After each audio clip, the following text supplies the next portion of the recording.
Bismillahirrahmanirrahim.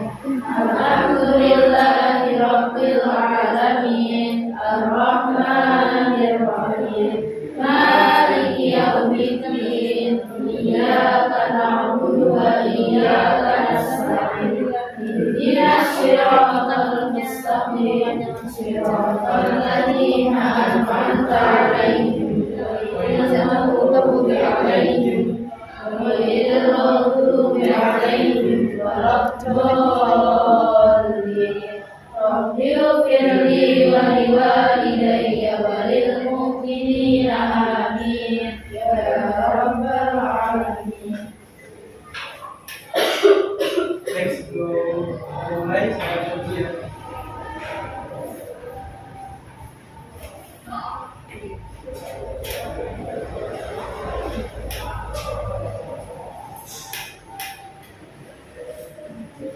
Materi Trom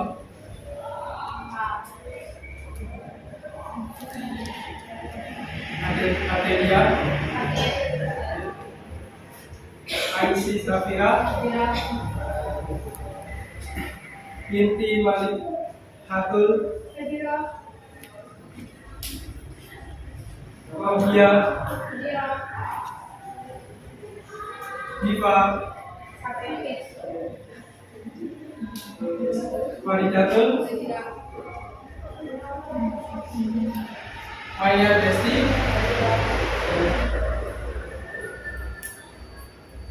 Mila Mufidatul Rohmat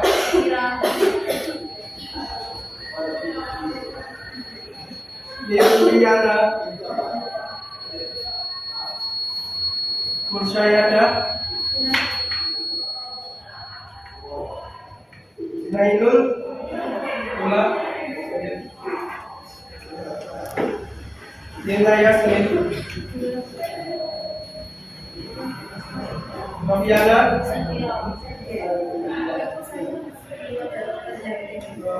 Sania pembelajaran ini dibuka dari hasil halaman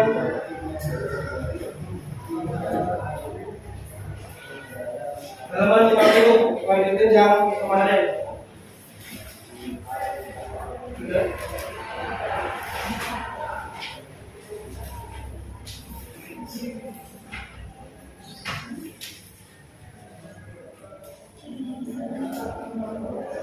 Ini pelajaran kajian kemarin yaitu mengonstruksi teks ceramah.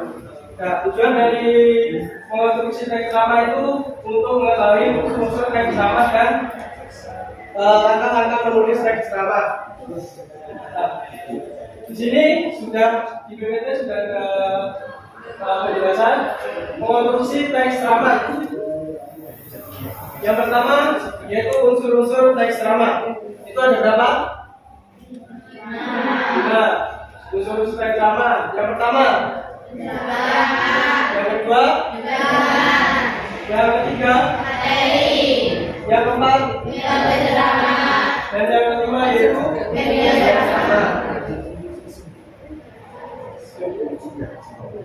nah, di dalam unsur-unsur teks ceramah yang pertama yaitu penceramah. Nah, di dalam penceramah itu seperti contohnya di Anwar Zaid, dia adalah seorang penceramah. Orang yang ceramah disebut penceramah.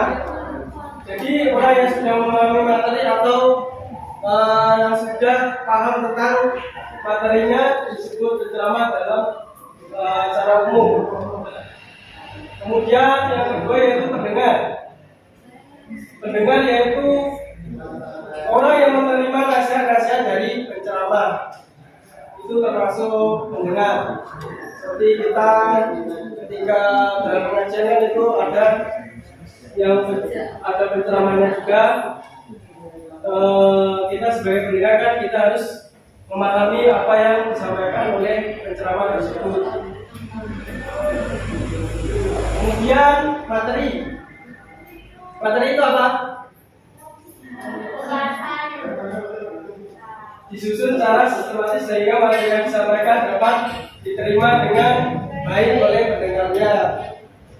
Nah, jadi materi itu isi dari ceramah tersebut agar kalau kita dalam melakukan ceramah itu materi yang kita sampaikan itu dapat diterima oleh pendengarnya. Seperti saya di sini kan termasuk juga ceramah juga dengan menggunakan metode ceramah. Nah, di sini kan saya juga sebelum mengajar kan juga menyiapkan materi yang saya sampaikan untuk kalian semua. Kemudian selanjutnya yaitu metode ceramah. Nah, metode ceramah itu apa? Cara-cara yang digunakan untuk menyampaikan materi. Nah, itu ada beberapa metode ceramah sebagai berikut. Impromptu, yang impromptu artinya yaitu ceramah tanpa dilakukan dengan persiapan, ceramah yang dilakukan dengan persiapan. Nah, jadi salah. Impromptu yaitu metode ceramah tanpa persiapan. Nah, jadi kalau kita tunjuk secara terbuka kan kita sebelum melakukan atau bicara di depan kan kita juga bingung kalau belum ada persiapan.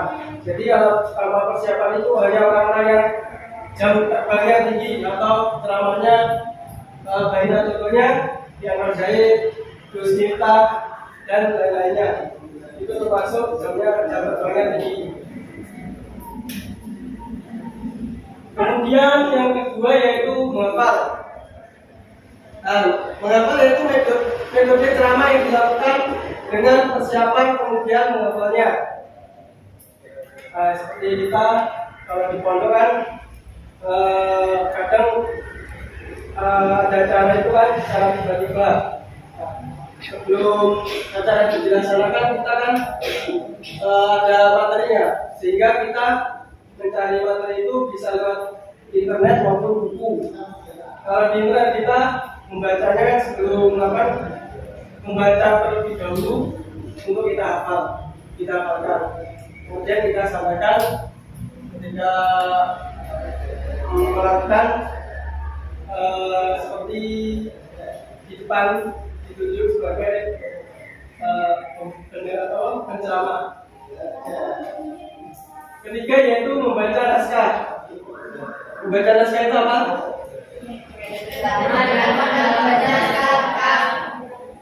Membaca naskah lengkap itu seperti kita di depan ini kan, saya juga membaca buku. Nah, baca buku kan bisa secara lengkap maupun tidak, tergantung orangnya atau ceramahnya. Kemudian yang keempat yaitu ekstemporan, yaitu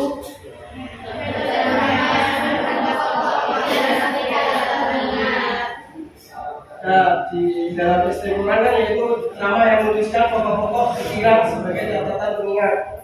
Sebagai kalau kita kalau sudah biasa ceramah, dia akan mencatat sebenarnya sebagian saja yang penting-penting atau pokok-pokoknya saja untuk disampaikan oleh pendengarnya. Kemudian yang kelima yaitu media ceramah. Media ceramah yaitu alat yang digunakan untuk menyampaikan materi kepada pendengar. Sebenarnya kita merekam itu bisa kita melihat ceramah itu dari internet dan televisi. Itu sebagai alat untuk menyampaikan ceramah kepada pendengarnya. Mungkin dari unsur ceramah yang ditanyakan apa?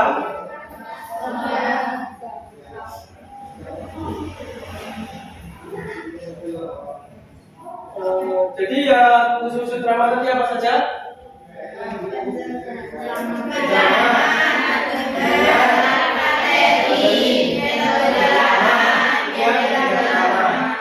Di dalam metode ceramah itu ada apa saja?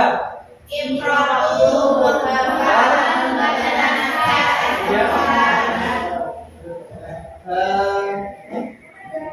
nggak ada yang ditanyakan ya? Tidak. Oke. Selanjutnya yang kedua yaitu langkah menulis teks ceramah. Ini ada langkah-langkahnya.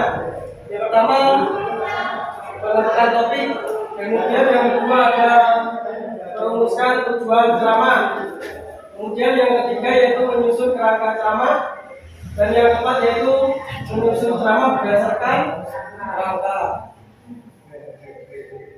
Nah, ya, langkah menulis ceramah yang pertama yaitu menentukan topik. Langkah pertama yaitu menentukan topik yang akan kita buat sebagai judul. Contohnya kalau kita ceramah di depan umum kan ceramah itu bisa di sekolah, di tempat gedung ataupun di musola itu juga bisa, di tempat-tempat dan lain-lainnya. Kemudian kalau kita melakukan ceramah, kita harus menentukan topik terlebih dahulu. Topik yang kita sampaikan untuk kita ceramahkan untuk acara tersebut untuk apa? Contohnya untuk tentang keagamaan. Kalau tentang keagamaan itu ceramahnya biasanya tentang sabar, zaman-zaman Nabi. Di situ kan menentukan topik itu, contohnya itu bisa keterampilan, keahlian, pengalaman pribadi, hobi, pelajaran, pendapat pribadi, minat layak, biografi tokoh terkenal dan sebagainya. Ini dari menentukan topik yang ditanyakan. Ini topik ini hanya menuliskan awalan judul yang kita buat, yang kita beri seperti apa. Kemudian yang kedua yaitu merumuskan tujuan ceramah. Nah, merumuskan tujuan ceramah itu apa? Ayo, itu bagiannya apa? Mengajak belajar melakukan sesuatu. Jadi tujuan ceramah itu mengajak pendengar untuk melakukan sesuatu. Merumuskan tujuan ceramah tersebut. Nah, jadi tujuannya hanya untuk mengajak pendengarnya agar pendengarnya itu lebih memahami apa yang materi yang disampaikan oleh si penceramah tersebut. Biasanya materinya mengajak tentang kebaikan dalam ceramahnya tersebut.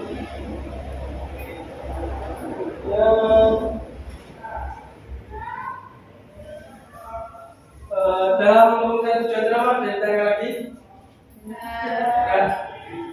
Ini hanya mengajak mendengarkan melakukan suatu kemudian yang ketiga yaitu menyusun kerangka ceramah. Menyusun kerangka ceramah itu pengertiannya apa? Buat kerangka ceramah. Jadi menyusun kerangka ceramah itu ketika kita sudah menentukan topik kan kita menuliskan kerangkanya atau isi dalam ceramah tersebut untuk kita sampaikan pada pendengarnya. Karena kerangka ceramah itu sangat penting ketika kita melakukan ceramah secara langsung sebelum kita melakukan ceramah.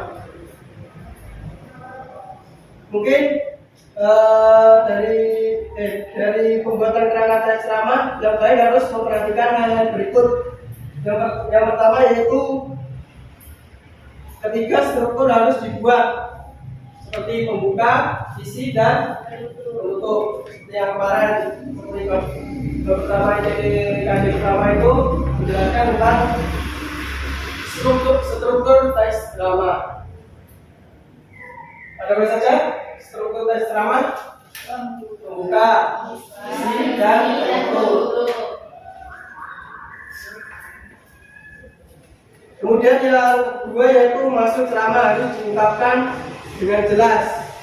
Nah, ceramah yang kita ungkapkan dalam sebuah ceramah itu harus jelas apa yang disampaikan untuk kita kita dengar karena sangat penting bagi kita. Kemudian yang ketiga yaitu pastikan setiap bagian kerangka hanya memiliki satu gagasan pokok. Nah, jadi setiap kerangka hanya satu gagasan pokok.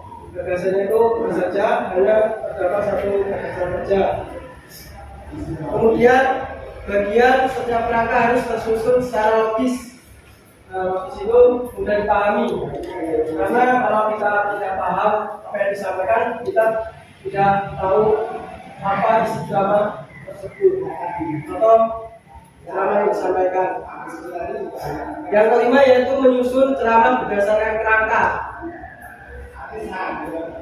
Jadi susunan kerangka ceramah itu kan ada terstruktur juga, karena menyusun ceramah itu sangat penting untuk kita susun agar kita tidak bingung dalam ceramah. Mungkin ada ditanyakan dalam menyusun ceramah berdasarkan kerangka, berdasarkan kerangka ceramah. Selanjutnya yaitu yang keempat, menyusun ceramah berdasarkan kerangka. Nah, di dalam menyusun ceramah berdasarkan kerangka itu menggunakan setiap kalimat pokok menjadi paragraf-paragraf yang diberi kalimat jelas, seperti baik secara deduktif maupun induktif. Deduktif itu pengertiannya itu kalimat yang di awal paragraf. Kemudian yang induktif yaitu kalimat pokoknya di akhir paragraf. Kemudian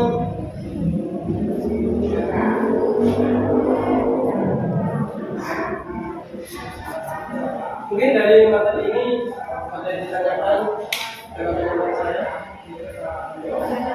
Tidak paham ya?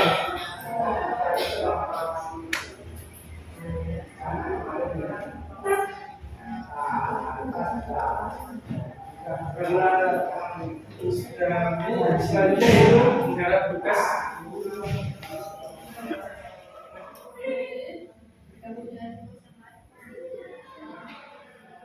Sudah ada yang masuk ke dalam nih? Ya? Sepertinya depan nanti benar ya?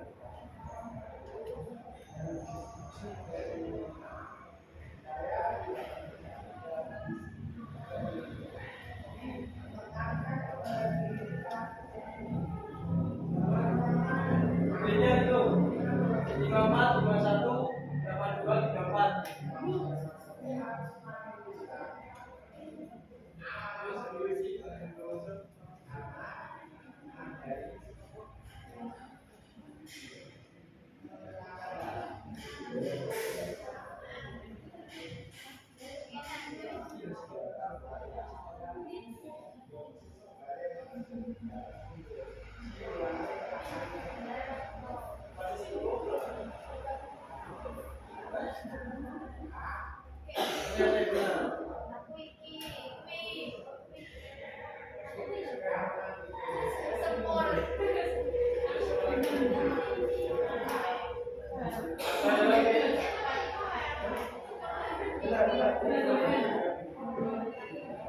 Masih masuk dulu, masih kurang, jangan semua,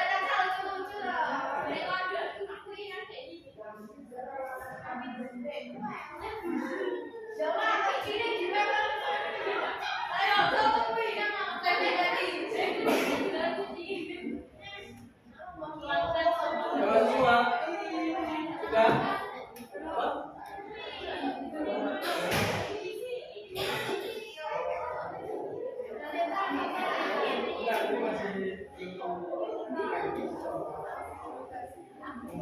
Masih masuk.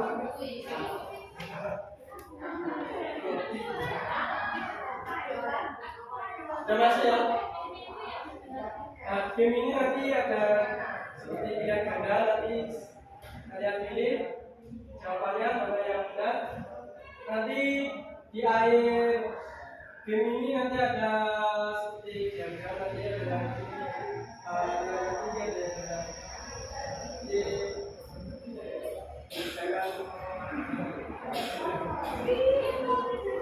sudah ya sudah